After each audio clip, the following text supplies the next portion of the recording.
always ask them how I can help. What you guys trying to build?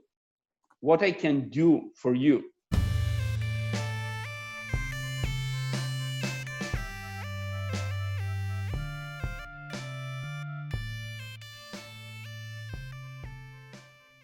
Customers. When you left Compugen, you had no, what was the mood like? What was the atmosphere like? Because you decided to jump ship, you decided to jump off the cliff, you took this big challenge that your mentor set up for you and start a business, Misha. But it's not like you had 10 customers just dying to sign contracts at that point. What did you do, and how did you find your very first customer when you first started iRangers?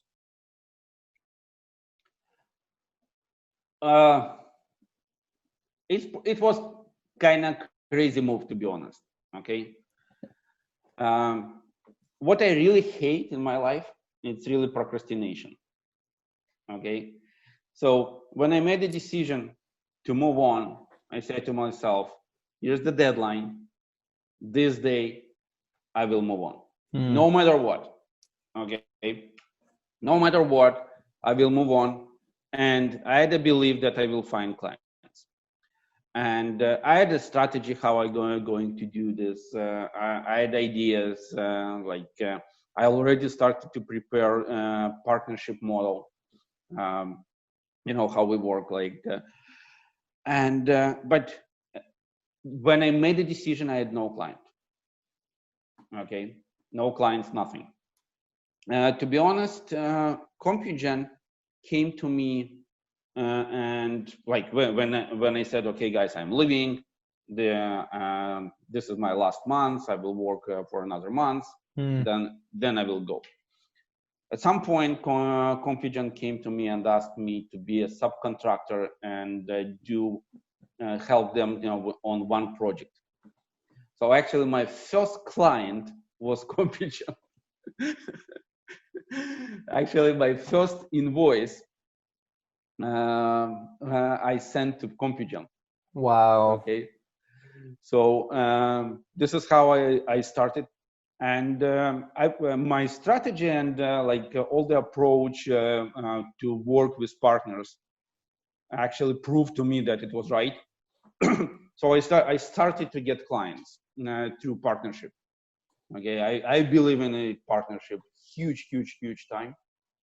And this is how it started, and partners started to bring me.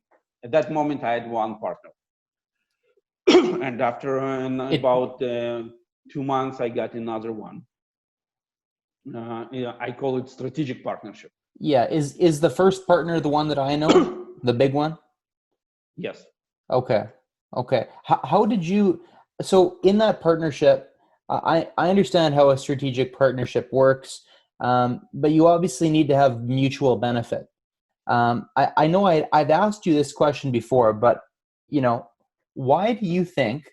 So your partner, they were doing $3 million a year. They grew it to a $13 million a year business. They were like $100 million business when you started working with them. They weren't a small fish, and you were a new, a one-man team. With a whole bunch of knowledge, a bunch of valued certificates. You didn't have distribution. You didn't have customers. Why did they see benefit in working with you? Did you have a niche that was so strong that they just couldn't replicate? Or how did you make sure it was a win-win? So definitely I came from the approach, let's do it win-win. Okay. Yeah. And I remember the first conversation when I had with them, and I said, guys, I will never gonna touch hardware or licenses, softwares. Like, it's not my cup of tea. Okay. I'm really focusing on the professional services. And apparently they knew me. Okay. They knew my capabilities. And I said, let's do this together.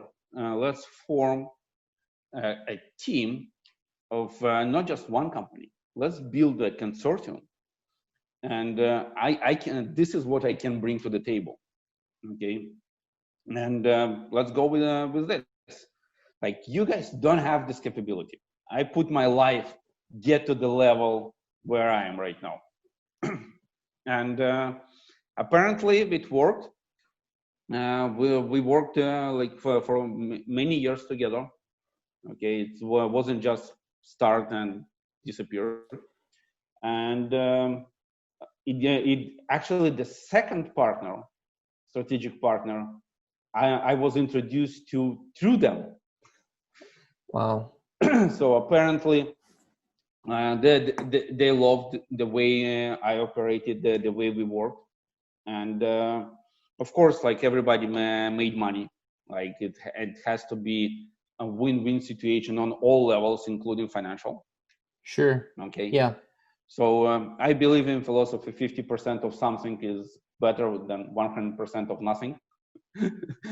So whatever we do, like I always show my appreciation to people that helped me to get the get the deal.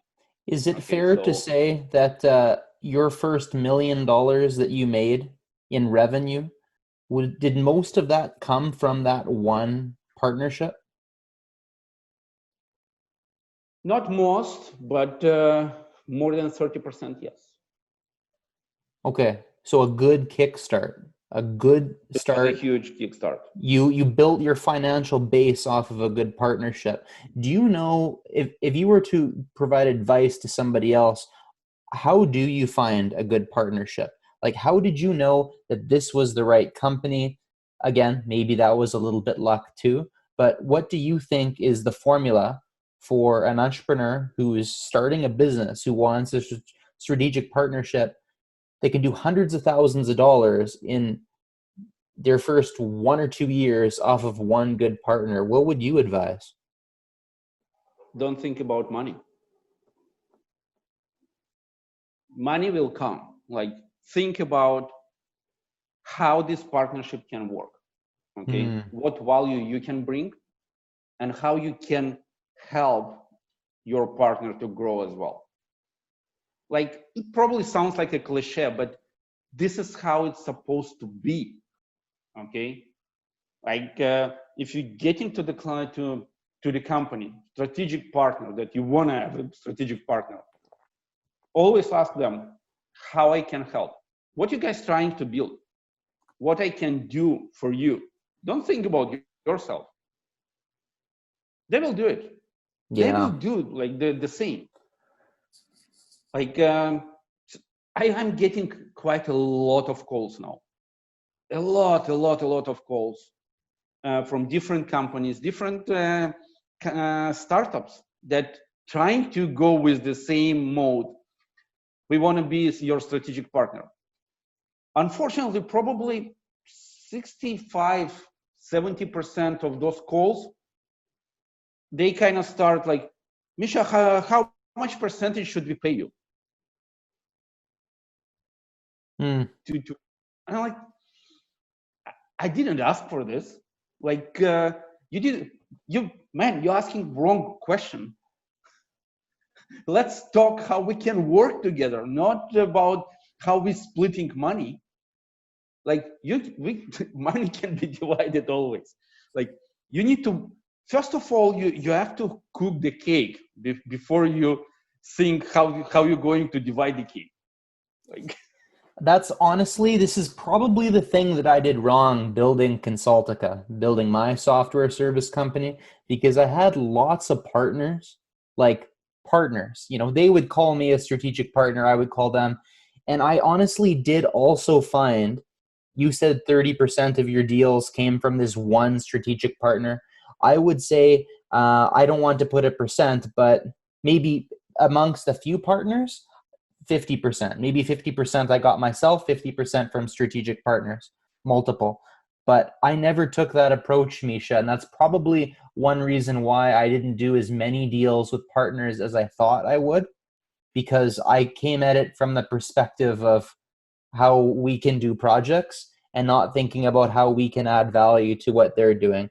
I know that now. It seems obvious, but it's not. It's not when you're sitting it there seems as the obvious. startup. A lot of people don't think this way. Like it really seems obvious. Like We have really, really, really good strategic partner out of Toronto. I remember back in we were introduced by our friend back in November of 2014, and it was a phone call with those guys from Toronto, and we were talking, and like at the beginning, really at the beginning, like I was seeing beginning of the conversation, they telling me about themselves, I'm telling about us, and then thinking in my head, like, wow, it's so much overlap. Okay, we working we going after the same clients, we going from the same background, a lot of Microsoft expertise, all this stuff. And then I ask myself, okay, I want to work with them anyway. Like, let's find a way. And I ask them, like, guys, what you do the best? Like, what's your golden egg, like in your business? And at that point, they're like, we're the top experts in SharePoint. I'm like, awesome. This is the one niche that I don't want to touch ever. Right. It's not me. We are not touching SharePoint. But this is what we do the best. You're like, this is what we are not touching. So you just asked. You just need to ask. People are afraid to ask questions. Yeah, you made it about them. You didn't make it about you. You asked them. What are they good at? Ask them. Where are their gaps? And you were still young and agile, and I guess that's the benefit of being a startup is you figure out where the need is and you try to work around it, right?